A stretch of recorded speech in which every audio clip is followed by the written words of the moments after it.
Welcome to the world of probiotic foods. This is Cultured Food Life with your host, Donna Schwenk. Welcome, everybody. I am happy that you're here with me today. And my name is Donna, and I really treat my life like a giant story and almost like a movie that keeps unfolding. And I think we all have that in our lives.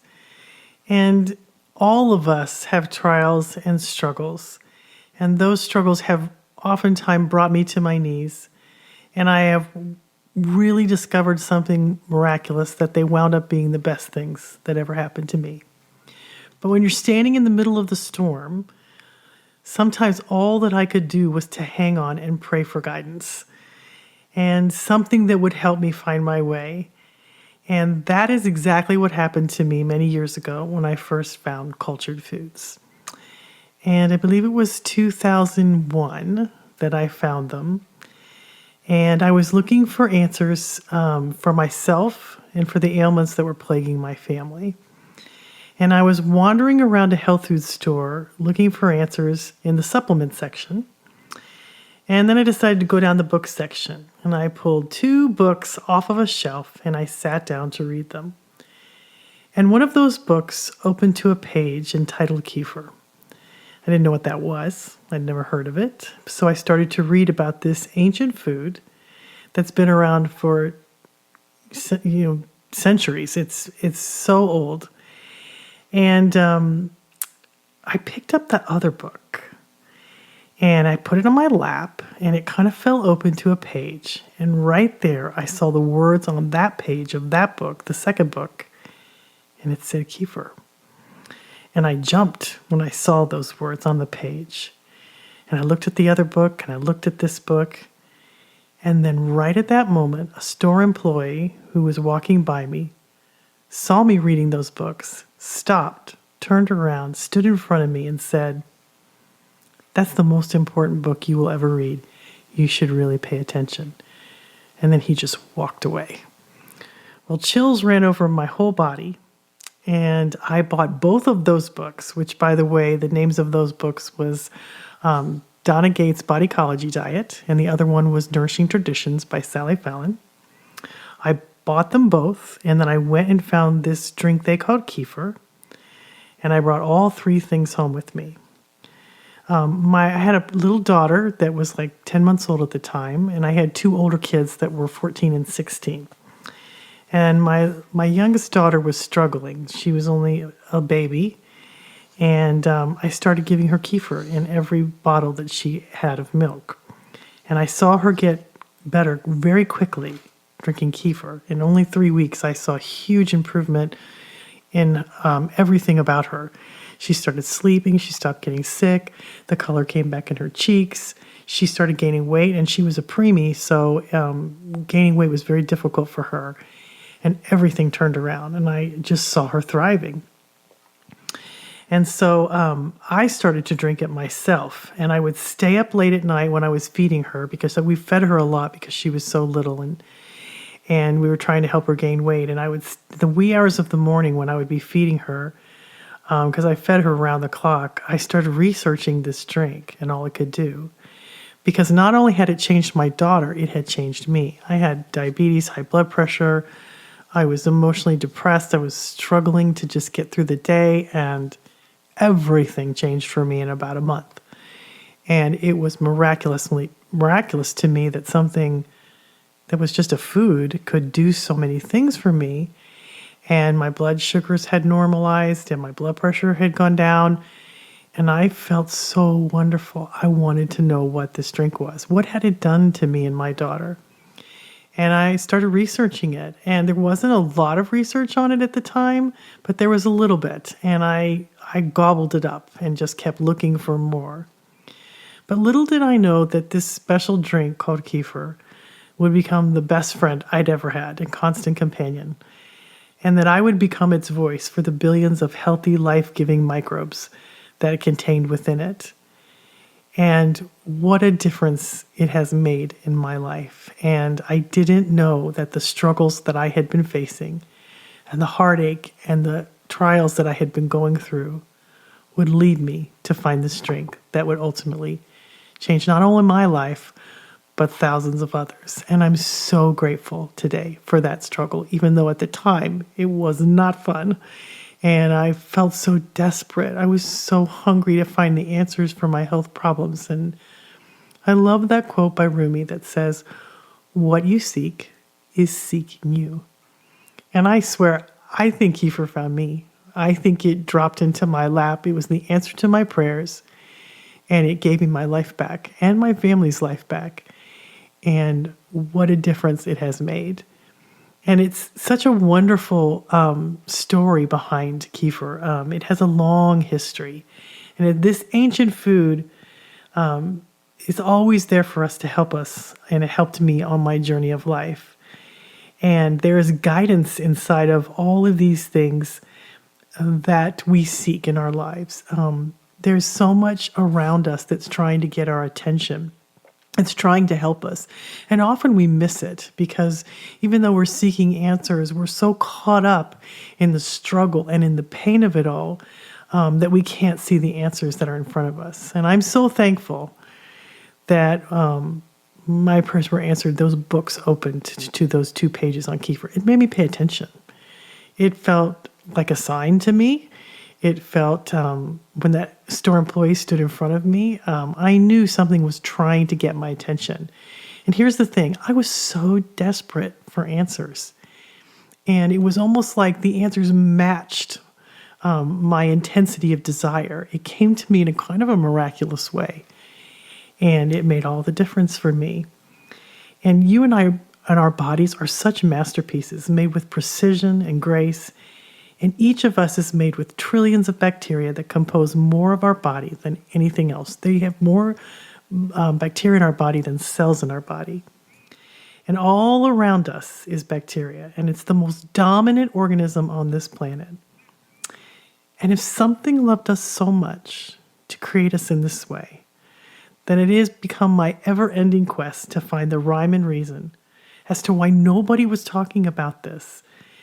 And what occurred to me was a journey back in time that has healed me and consoled me and given me tools to live in this world that changed about everything in my life. And it all started with a drink called kefir.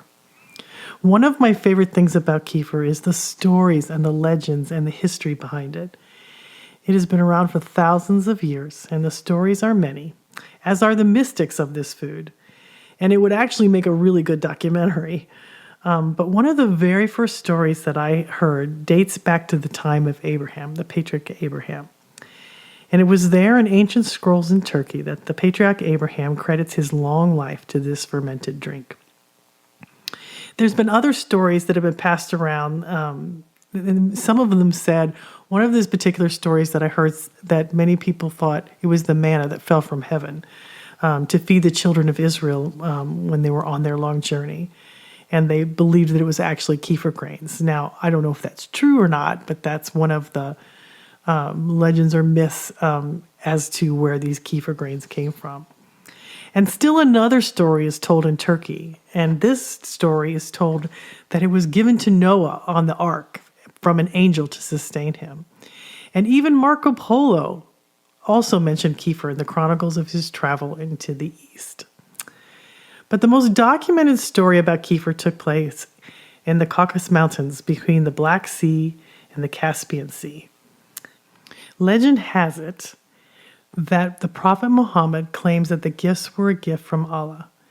He then gave kefir grains to his people and taught them how to make kefir. The grains of the Prophet were carefully guarded, since it was believed they would lose their strength if the grains were given away to the wrong people, and allowing the secret of how to use them and become common knowledge, so they guarded them very carefully. But throughout the centuries, people occasionally heard strange tales of this unusual beverage, which was believed to have had very many magical properties. The people in the Caucasus Mountains have been drinking kefir for over 1,000 years, and they are known for routinely living to well over 100 years old. Not really many people outside of this mountain region use kefir, and it was mostly forgotten about for hundreds of years until news spread of its use for the treatment of tuberculosis. Russian doctors believed that kefir was beneficial for health, and the first scientific studies of kefir were published at the end of the 19th century. But unfortunately, the kefir grains required to make kefir were extremely difficult to obtain. And Russian doctors wanted kefir grains. They wanted to help their patients with this dreaded disease of tuberculosis.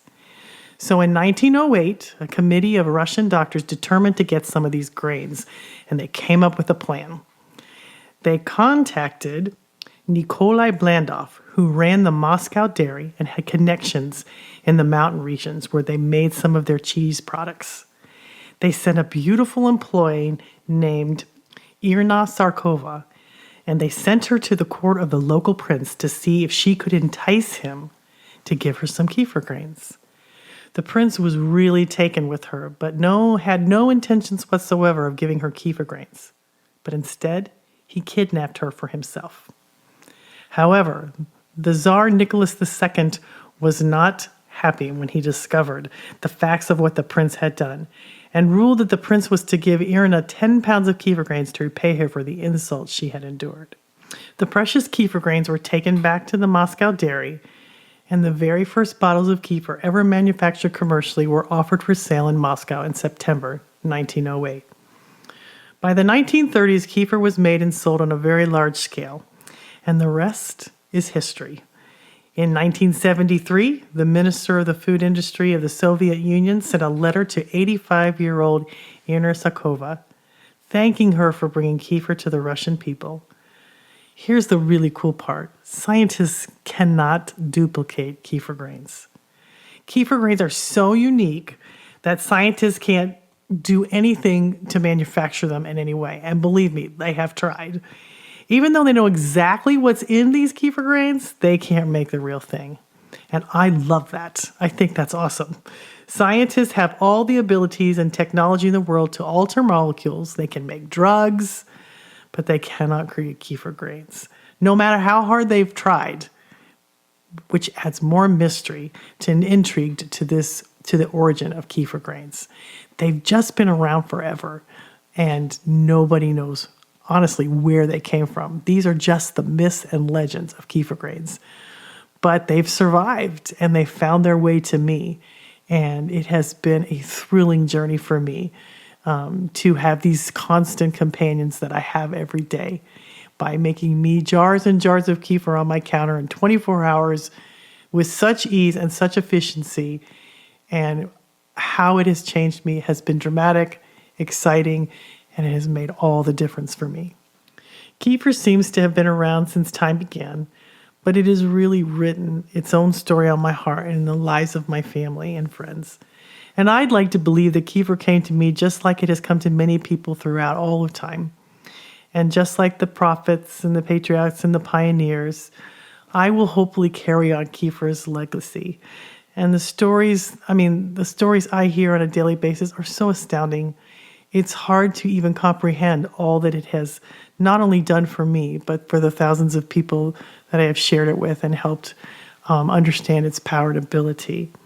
And kefir came to me when I needed it the very most. And my books and website are really a result of this miraculous food because it has changed me more dramatically than just about anything else. But there are other foods that I love too, and each one of them came to me one at a time. First, it was kefir. But then the second food I found that was made with probiotics that changed me from the inside out was kombucha tea. Kombucha is a fermented tea that is sweeping the country, and it too is a very ancient drink. Kombucha has been around for centuries, probably a few millennia, and there are a couple of different stories about how kombucha came into being. The first story I heard was about a doctor. He was a Korean doctor, and his name was Dr. Kumba. And he brought the Japanese emperor in 1414 AD some kombucha. The samurai warriors of ancient Japan were said to carry it in their wineskins as they gave them energy in the battles that they faced. And so when he gave it to the emperor, it became known amongst the people. But then others have written stories that this fermented vinegary beverage filled the travel vask of Genghis Khan and his armies. From Asia, it traveled to Russia and then the rest of Europe. And the most definite recorded history of kombucha began in the Ukraine and in Russia during the 19th century. Kombucha tea was attributed to saving Nobel Prize winner Alexander Solzhenitsyn's life while in exile in Siberia, and this was documented in the book called The Cancer Ward. The Russians during World War II were combating, and an increase in cancer rates across the country rose significantly. But 2 regions there were discovered to be nearly cancer-free, and so they launched a full-scale investigation of why this would be. So many of the people there were getting cancer. And right smack in the middle of all of these places getting cancer, there were these 2 regions, and nobody was getting cancer. And they shared the same water, they shared the same resources, and they didn't understand why these 2 regions with as many pollutants as the other areas had that were getting the cancers, why they were cancer-free. And so they sent in some researchers into the homes of people. And they couldn't find anything. They were trying to figure out what was going on. And so one day, one of the researchers went into a home where everybody was at work except for the grandma. And I think they called her a babushka, and they said she was the only one there, and she offered them this fermented beverage called kombucha. And she showed them how everybody had pots in this region of this special tea. And they drank it every day, and everybody drank it. And so the investigators took some of this tea home and researched it and found it had all these properties in it that they believed were causing the people to be cancer-free, because it was a powerful detoxifier. It removed pollutants from the bloodstream, and it was something that was well known in that area, that people in those 2 regions drank kombucha every day, and they credited it to the kombucha tea that the people were drinking on a daily basis. In the 1960s, Swiss researchers confirmed the health benefits of drinking kombucha tea as well. It has a long history, and it really convinced me as the stories come to me through my emails, through my posts. I too have seen my own evidence of this miraculous fermented tea. And you can find some of those articles on my website. It was powerfully helpful for me in getting over some addictions and for detoxing me, for helping me with joint pain, helping my adrenals. And you can just go to my website at culturedfoodlife.com and type in kombucha, and you'll see a lot of articles on why this drink has helped me so much. One in particular article, 7 Reasons I Drink Kombucha Every Day. It's got a lot of personal stories, but research too as to why it's helped me so much. And you might find that it helps you too. And it's interesting to me because it can help different ailments for different people. And I love that about it because it's such a powerful tea. It's one of the things that I believe that has kept me young and healthy. And because I notice that if I don't have it often enough, I will get some joint pain. And so it's one of the things that I keep drinking, because the interesting thing about kombucha tea is that there's a special bacteria in it, and it's actually a probiotic yeast. It's not a bacteria. And what it does is it doesn't last in the body very long. It's a transient bacteria. But when you ingest it, it actually will steal nutrients from pathogens that are in your body and kind of coax them to them. And what happens is they run out of the nutrients, they attack and kill them, and they exit the body. And then this special powerful yeast inside of you, which does not cause candida, causes the opposite, it actually kills candida, keeps everything in balance. And I have seen this time and time again. I even went a period of time and didn't have any, because in the very beginning when I started drinking it, I read an article, somebody said it was bad, and so I quit drinking it. Well, a lot of my symptoms came back. And I actually wrote about this on my website. I think it was Kombucha Healed My Addiction, or I can't remember which article. I think it was that article. But it really surprised me when I went back to drinking again. I started to really detoxify very powerfully. And, your body detoxifies 50% of your detoxifications in your gut, but it also comes out through your kidneys, through your bowels, through your skin. And when I would drink kombucha, and I hadn't drank it in a while, I would notice that I would have body odor because I was just detoxing like crazy, and I would urinate more, go to the bathroom more, and it was cleaning me out. And then it would just settle down after a little couple of days. But it was such a powerful detoxifier to me. It was very powerful for me for hormones. When I was going through menopause, it was just such a wonderful thing that I breezed through that. And I credit that to a lot of kombucha really helps get rid of all those extra hormones that your body's making that are out of balance when you're going through the change in life. And it made such a difference for me. And I had it every day, about 16 ounces at least. It was usually about 16 ounces. And to this day, I still do it. And I can't say enough about it because it was food that was a drink that worked like medicine. Let's put it that way, but not in a negative way. It was just something I enjoyed so much. I love the bubbliness of it. I love the carbonation, the naturally occurring carbonation. And I loved how it would give me a pickup in the afternoon if I was tired. And it just really nourished me in so many ways. And there's other properties in kombucha too that I talk about that are really powerful. You can even, it forms what they call a SCOBY when you make it, which is a combination of bacteria and yeast. And you can actually eat that SCOBY. It has anti-cancer properties. It actually is similar to the types of polysaccharides that make up joints, and it really does help your body detoxify from all kinds of things. And most people are freaking out that they would eat it, but I got like 20 recipes on my site. My daughter convinced me to try these recipes, and boy, do I love them. They taste so good. If you're interested, go to 20 ways to use your kombucha SCOBYs if you've got a lot of SCOBYs, which you will if you make kombucha because you'll get a new one each week.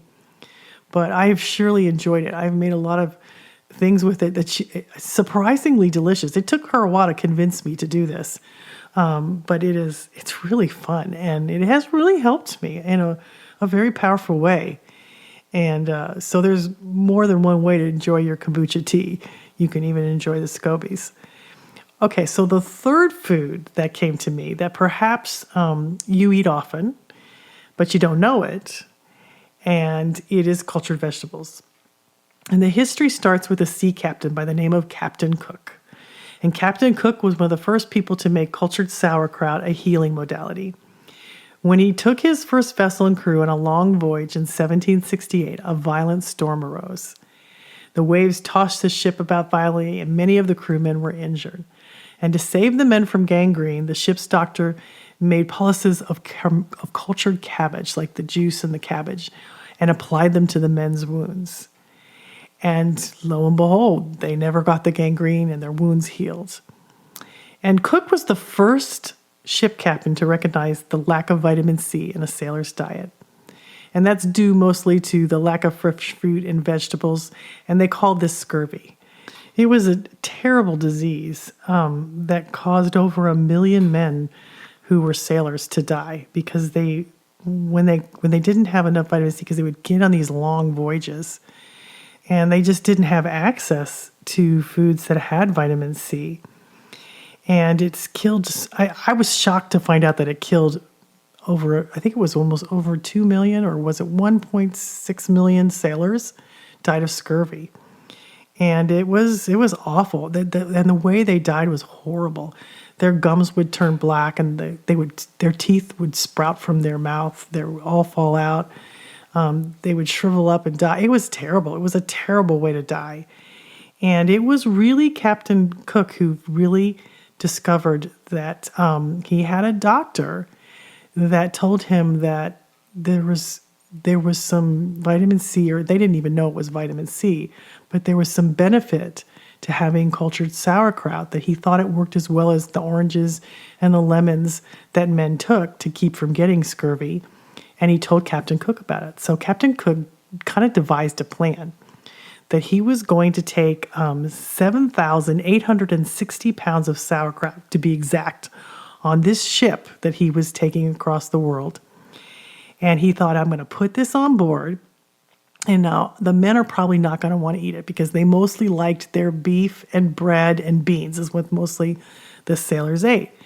But he kind of decided that he was just going to give it to the ship captains and allow the other men to eat it if they wanted, but it was going to be a specialty food at their table. And then if the other men asked for it, he would give it to them.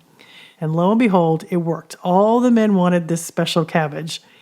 And that trip was the very first ship that came back to shore almost a year later, and not one man was lost to scurvy. And so that changed the way that men sailed. From then on, they started bringing barrels and barrels of this cultured sauerkraut that is just loaded with vitamin C.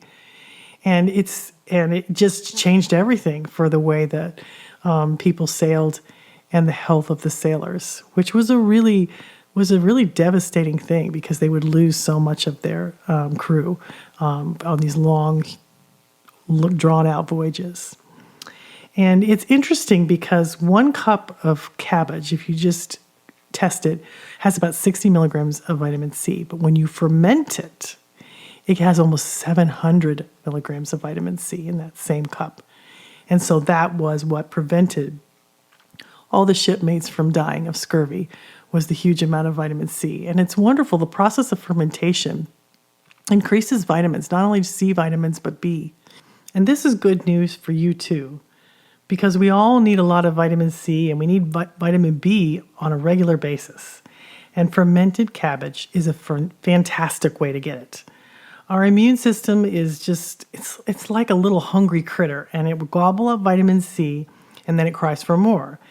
And each cell has like 50% concentration in the white blood cells, has a 50% concentration of vitamin C in it. And when you're stressed or fighting or infection or virus, it depletes that rather quickly. And vitamin C doesn't last in the body very long, and so we need a lot of it. And cultured vegetables have a ton of it. And there's a lot of other fruits and vegetables that have it too. But this is an easy way to get it in and help your immune system, and it will thank you. And you will notice a difference if you eat cultured vegetables on a regular basis. Even just having a spoonful is a huge boost to your immune system, and it gives your body so much of what you need.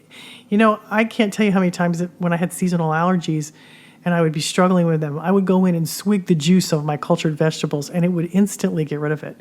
It was so powerful, and I think that flooding my body with the vitamin C that was in the cultured cabbage made such a difference and helped me so much that it's something that I do regularly because I know that my body needs it, because vitamin C doesn't naturally stay in the body. You've got to ingest it somehow, and this is one fantastic way to do it. All of these foods have been keeping people well throughout history, and they also help them preserve their foods and keep them safe without refrigeration years ago. And they preserve them perfectly, and they help me too. They help me. When I eat them, they preserve me. They keep me younger. They keep me healthier. And they've helped me stay well. And they've helped thousands of others to stay well in this fast world we live in. You know, we eat so many fast foods nowadays. There's a big, they call it the slow food movement. And I love that because we've kind of gotten far from what we used to know. And eating these types of foods really has kept me well in a way that nothing else has ever worked for me. And they're simple to make and delightful to eat. And I love them because they made me well. And they continue to keep me healthy and sane in this crazy world that is fast-paced. And it's interesting to me, all the things that I tried, I was so surprised that the answer came to me in food. And is something trying to reach you and help you? Well, if you're listening to this show, it most certainly is. And let me tell you, it will keep showing up in your life until you listen and believe it. I see this happen all the time, and it happened to me. You might as well go ahead and give in because it's going to stalk you. It's just going to keep docking at your, ship, trying to get a hold of you and get your attention. And bacteria is all around you. It's inside of you, and it's on every person you encounter and on every counter, everywhere you go. And if you start to pay attention to these microbes, sooner than later, it can change your life. It's changed mine so dramatically, and it's made all the difference for me. And once again, this is just information that has changed my life, and I hope that it will help you too. But give it a try. Go to the store, pick up some cultured vegetables or kombucha tea or kefir. Just try it. You don't have to make it. I can show you how to make it and save money, but if you want to buy it, you can buy it too. Homemade usually is stronger and better, but however you can do it, you should do it. At least try it. See which one most interests you or calls your name. Kefir was the first one for me, but if kombucha sounds more interesting, then try that, because each one of us is unique and has different needs and ailments that each of these foods can meet. So those are my stories about the history of these foods that I love so much. They've made such a difference in my life, and I hope that by sharing with you, they will make a difference for you. Thanks for listening, guys. Until next week.